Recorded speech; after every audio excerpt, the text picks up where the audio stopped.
अक्सर आपके बड़े बूढ़ों ने आपसे कहा होगा, ये संसार दुखों का मूल है और ईश्वर भक्ति उस दोस्त से दूर जाने का मार्ग है। किंतु सोचिए, यदि ये संसार दुखों का सागर होता तो क्या नियति आपको यहाँ जन्म लेने देती?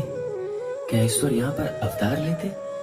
जब समस्याओं पर हमारा वश नहीं चलता, हम आरोप लगाते हैं इस संसार पे, वहां के लोगों पे, सोचते हैं काश वो यहाँ पर आया ही नहीं होता। एक किसान बंजर धरती पर जाता है और अपने परिश्रम से उसे लहलहाते खेत में परिवर्तन करता है। एक दर्जी जिसके पास एक सामान्य सा वस्त्र आता है, अपने परिश्रम से उसे एक सुंदर वेश में परिवर्तित कर देता है। आप भी परिश्रम कीजिए। ये महत्वपूर्ण नहीं है कि आप किस संसार में आए, ये महत्वपूर्ण नहीं है कि आप यहाँ कैसे आए। यदि कुछ महत्वपूर्ण है तो वो है कि जब आप गए तब आप इस संसार को कैसा छोड़ के गए। तो ये सोच के जिए कि जो किसी के लिए नर्क है उसे किसी का स्वर्ग बनाकर निकलोगे तो आपका जीवन और आपका संसार दोनों धन्य हो जाएंगे। श्री कृष्ण कहते हैं, इंसान कितना भी परिश्रम कर ले या मन्नतें कर ले, समय से पहले किसी को कुछ नहीं मिलता। जिसको कभी कुछ नहीं मिला उसने समय की प्रतीक्षा नहीं की। जीवन में जितना संघर्ष करोगे सफलता की कीमत उतनी ही अधिक होगी, क्योंकि हीरे को तराशने में कई जख्मों से गुजरना पड़ता है। इस दुनिया में जो लोग भी सफल हुए हैं उन्हें कोई वरदान नहीं था, न ही उनका कोई विशेष जन्म था। वो अपनी मेहनत और कर्मों से ही महान बने हैं। जो मनुष्य धोखे से या कूटनीति से सफलता हासिल करता है वह सबसे बड़ा पापी होता है, क्योंकि शायद उसने किसी जरूरतमंद का जीवन तबाह किया। किसी कार्य के प्रति अगर आपका नजरिया तथा लगन है तो वह कार्य ना जानते हुए भी आपको आधी सफलता तो दिला ही देता है। किसी भी अच्छे कार्य को शुरू करने के लिए कभी भी शुभ मुहूर्त की तलाश ना करें, क्योंकि शुभ मुहूर्त तो वही था जब आपने उसके बारे में सोचा था। बाहरी सुंदरता की ओर कभी भी आकर्षित मत होना, क्योंकि अक्सर खूबसूरती में कई राज समाये होते हैं। जो काम आपसे हो सकता है वो कभी भी दूसरों से मत कराना, क्योंकि अक्सर लोगों में गलतफहमी उत्पन्न हो जाती है। कर्मों की गति इतनी प्रभावशाली होती है कि वह मरने के बाद भी आपका पीछा नहीं छोड़ती। इसलिए कभी भी अधर्म कार्य मत करना। कभी भी ये मत सोचो कि मैं उस कार्य को कल करूंगा। वह कल कभी नहीं आता, बल्कि आपने अपने जीवन का एक और दिन बर्बाद कर दिया। जब भी हम किसी के लिए बुरे शब्दों का प्रयोग करते हैं तो वह हमारे ऊपर ही हावी होते हैं, क्योंकि उसमें दूसरे का कोई दोष नहीं होता। कभी भी किसी के प्रति इतनी आसक्ति ना रखो कि उसके बगैर आपका कार्य चल ना सके, क्योंकि दूसरा तो केवल एक माध्यम होता है, सफर तो उसे खुद ही तय करना होता है। आज के युग में कोई भी सच्चा प्रेम नहीं करता, वह अपने ही स्वार्थ के लिए उसे चुनता है और वक्त निकलते ही उसे छोड़ देता है। जबकि सच्चा प्रेमी तो वो है, वो बिना चाह के भी कभी आपका साथ नहीं छोड़ता। किसी भी व्यक्ति के पास इतना समय नहीं होता कि वह किसी की तारीफ कर सके, क्योंकि वह अपने बारे में अच्छा सुनने की इच्छा से दूसरे की तारीफ करता है। जब भी आपको लगे कि आप अकेले हैं तो किसी के सहारे के बजाय अपने अंदर बैठिए और उस सच्चे मित्र ईश्वर से पूछे, जो हर समय आपके हित के लिए ही सोचता है।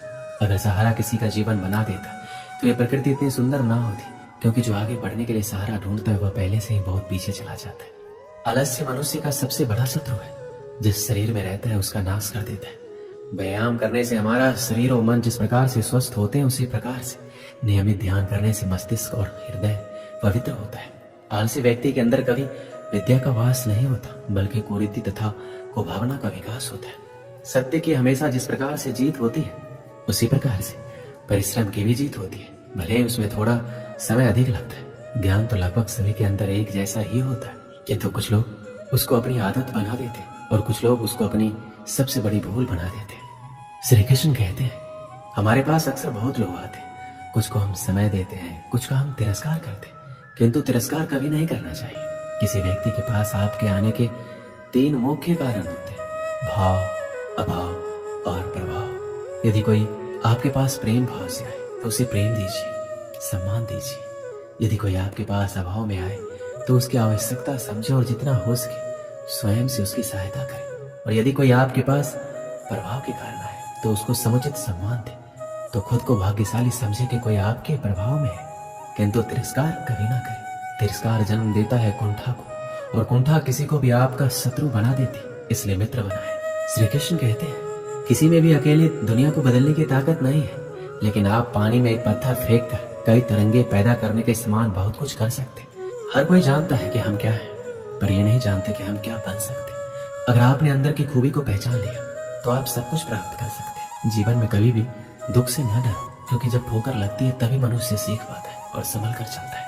मनुष्य की गलतफहमी है कि भाग्य ही सब कुछ है, लेकिन भाग्य नाम की कोई चीज नहीं होती। इसकी केवल मनुष्य ही पूजा करता है। अगर मनुष्य अपने जीवन में ये सोचता है कि उसके सोचने मात्र से कार्य सफल हो जाएंगे, तो ये उसकी सबसे बड़ी भूल होगी, क्योंकि शेर को भी अपना शिकार खुद ही करना पड़ता है।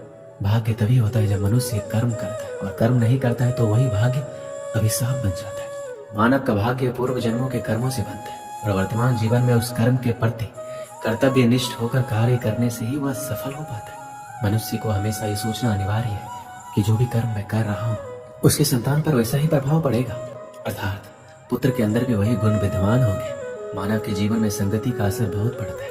अपनी बराबरी की संगति भी उतना प्रभाव नहीं करती जितना कि श्रेष्ठ लोगों की संगति से जीवन सुधरता है। मनुष्य दुनिया तभी बदल सकता है जब वह खुद में परिवर्तन करे। अगर आपका स्वभाव अच्छा है तो आपको कैसा भी समाज क्यों ना मिले, आप में कोई भी अगुण समाहित नहीं हो सकते। मनुष्य को कोई भी कार्य बिना सोचे समझे नहीं करना चाहिए, क्योंकि बाद में यही आपत्ति का कारण बनता है।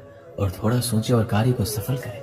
व्यक्ति को पता रहता है कि लोभ ही उसके दुखों का और विनाश का कारण है, फिर भी उसे छोड़ना नहीं चाहता, जबकि छोड़ने में ही भलाई है। जीवन में याद रखना, कभी किसी कस्मों का अग्रणी मत बनना, क्योंकि कार्य सिद्ध होने पर सबको शाबाशी मिलती है और बिगड़ने पर उसी व्यक्ति को क्षति पहुंचती है। ऐसा जन्म भी किसी किसी का होता है जो जीवन में कितना भी संकट क्यों ना आ जाए, वो कभी अपना धैर्य नहीं खोते, और वही व्यक्ति महान लोगों की श्रेणी में गिने जाते हैं। एक राज्य में श्याम नामक युवक रहता था। एक बार उसने राजा के किसी आदेश की अवहेलना कर दी। अपने आदेश की अवहेलना राजा को कतई गवारा नहीं था। जो भी उसके आदेश की अवहेलना करता दंड का पात्र बनता। श्याम को भी सैनिक बंदी बनाकर राजा के समक्ष ले गए। बाहरी दरबार में राजा ने उसे मृत्यु दंड सुनाया। अपने मृत्यु दंड पे श्याम बोले, महाराज, आपके द्वारा दिया गया मृत्यु दंड सिरोधारी है, किंतु मृत्यु पूर्व मेरा आपसे एक निवेदन है, और वो ये है कि मुझे कुछ समय प्रदान किया जाए ताकि अंतिम बार मैं अपने परिवार से मिल सकूं। राजा ने एक सिरे से उसका यह निवेदन अस्वीकार कर दिया। तुम पर कैसे विश्वास किया जा सकता है? यहाँ से जाने के उपरांत तुम वापस नहीं लौटे तो तुम्हारा यह निवेदन स्वीकार योग्य नहीं है। राजा के ये कहते ही राज दरबार में उपस्थित प्रजा में से एक युवक सामने आया और बोला, महाराज, मेरा आपसे निवेदन है कि श्याम को उसके परिवार से मिलने जाने दिया जाए। उसके आते तक मुझे बंदी बनाकर रख लिया जाए। यदि वह वापस ना आए तो उसके स्थान पर मृत्यु दंड दे दिया जाए। युवक की बात सुनकर राजा आश्चर्यचकित रह गया। पहली बार ऐसा कोई व्यक्ति सामने था जो किसी अन्य के लिए अपने प्राण देने में तत्पर था। राजा ने पूछा, कौन हो युवक, और इसका स्थान क्यों लेना चाहते? महाराज, मेरा नाम कन्हैया है, मैं श्याम का मित्र हूँ। मुझे पूरा विश्वास है कि अपने परिवार से मिलकर ये वापस अवश्य आएगा। राजा ने सैनिकों को कन्हैया को बंदी बना लेने का आदेश दिया और श्याम को परिवार से मिलने की अनुमति दी। श्याम को 6 घंटे का समय दिया गया, जिसमें उसे अपने परिवार से मिलकर वापस आना था। श्याम घोड़े पर सवार होकर अपने परिवार से मिलने पहुंचा। सबने मिलकर तुरंत वापसी की राह पकड़ ली। वह समय व्यर्थ नहीं करना चाहता था। समय पर राजा के समक्ष ना पहुंचने पर उसके मित्र के प्राण संकट में पड़ सकते थे। तीव्र गति से घोड़ा दौड़ाते हुए राजमहल की ओर चला आ रहा था।